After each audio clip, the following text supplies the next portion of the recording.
I recently faced my own worst nightmare. One of those moments you always hear about, but secretly hope never happens to you. You know, the kind where some HOA bully, or in my case, a real-life queen of entitlement, tries to wreck your day over something as simple as a grocery run. It all started when she knocked my milk off the conveyor belt, started screaming about assault, and then, just for kicks, claimed VIPs don't wait.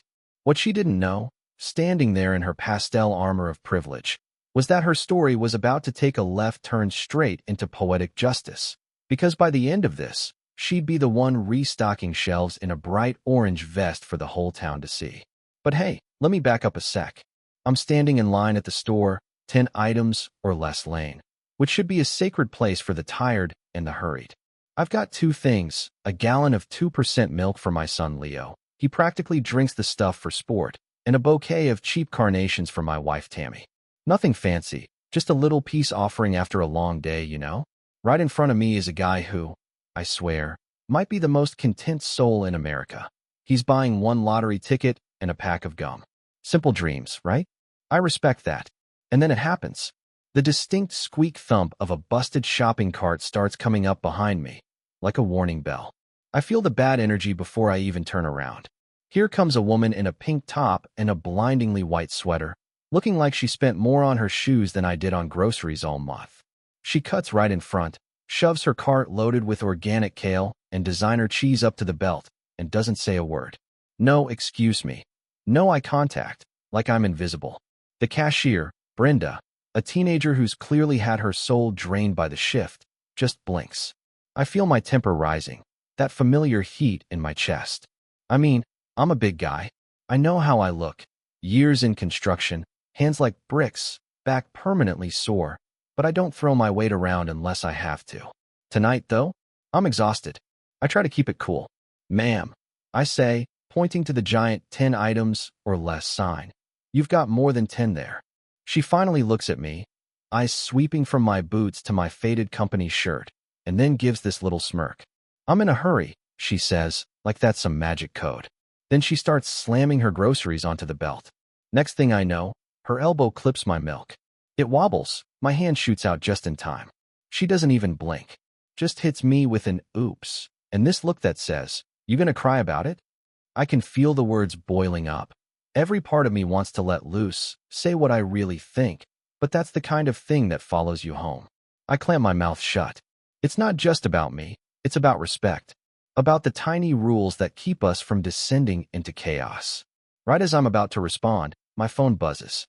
It's my boss, Quinn. That's never good news this late. I answer, try to keep an eye on the scene unfolding.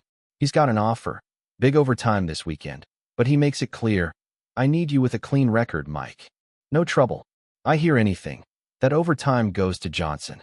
So now I'm standing there, $8 worth of groceries and a month's worth of stress in my hands, knowing that if I react, I'm risking the extra cash my family needs. She can see it too, smirks at me, knowing she's got the upper hand. I'm trapped. Explode and lose the overtime, or swallow my pride and let her win. It's like life's worst game show. But right then, a new player enters, a young mom behind us, pushing a stroller, looking like she hasn't slept since 2019. Her stroller gets snagged on Karen's overloaded cart. One of those glass jars goes down with a crash, and suddenly the baby's screaming. The mom's mortified, apologizing, and Karen? She spins around, face twisted with rage, and points straight at me. Assault, she shrieks, loud enough to stop the checkout in its tracks. Now, I haven't moved.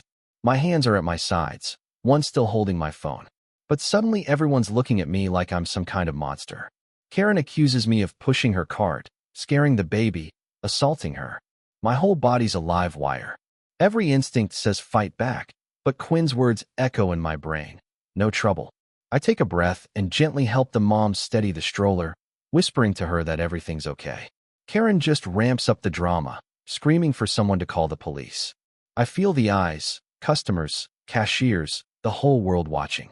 The manager, Dave, comes running over, clutching a policy card like it's a security blanket.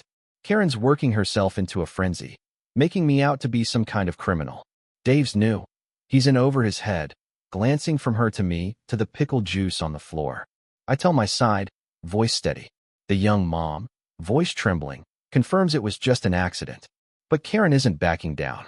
Dave shuts down our lane, calls for backup, and suddenly we're a full-on spectacle. Enter Quinn. No, not my boss, but the store's loss prevention guy. Just a regular dude in a gray polo, but you can tell he's seen it all. He scans the cameras, ignores the drama, and keeps it strictly business. I finally get a second to call Tammy. She talks me down, reminds me to breathe, to let the truth come out. I hang on to her words for dear life. Quinn takes us aside, promises to check the footage.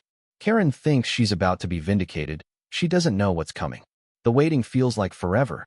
Finally, the verdict. The tape shows everything. The stroller bumped the cart. The jar fell. I never touched her or her stuff. Karen goes pale. She tries to bluster, but the facts are facts. I'm cleared. Dave apologizes. The young mom is let off the hook, and Karen is forced to check out with all eyes on her. But I'm not done. I politely insist Karen go first. After all, she was in a hurry.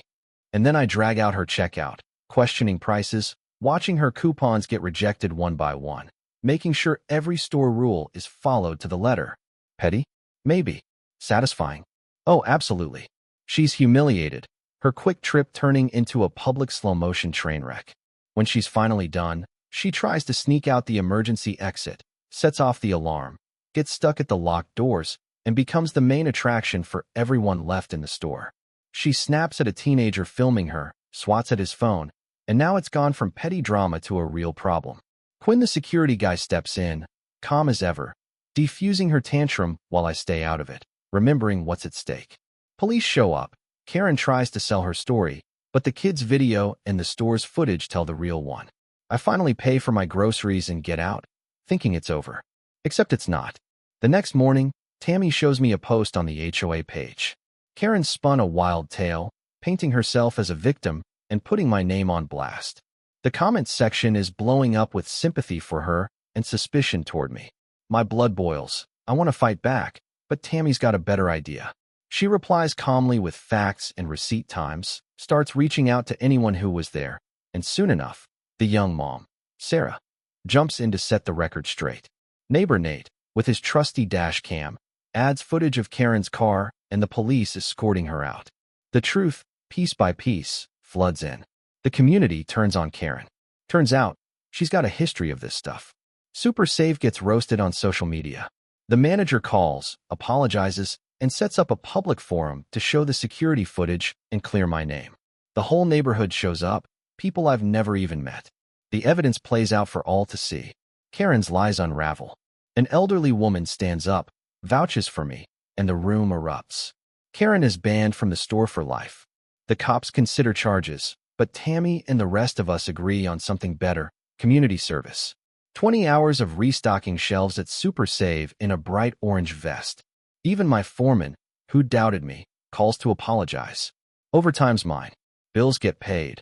The storm blows over, and life slowly returns to normal. But the best part? The first weekend back at Super Save, there's Karen, hair pulled back, scowling, restocking cans. Nobody laughs. Nobody points. She's just another worker now, invisible except for her vest. I couldn't help myself. As we left, I walked by the aisle, fixed a row of cans she'd left crooked, then moved on without a word. That was the final chapter. Justice, in its quiet, everyday form. No screaming, no revenge, just the truth, a little patience, and the satisfaction of knowing I did things the right way. You know what I mean? But here's the thing. There are always more Karens, more little tyrants who think the rules don't apply. So tell me, whose side are you on? Have you ever had to stand up to someone twisting the truth, or watched a bully finally get their due? Drop your stories and your takes below. I want to hear what you think is justice and what community should really look like. Let's settle this where it matters most. Right here, in the open, together.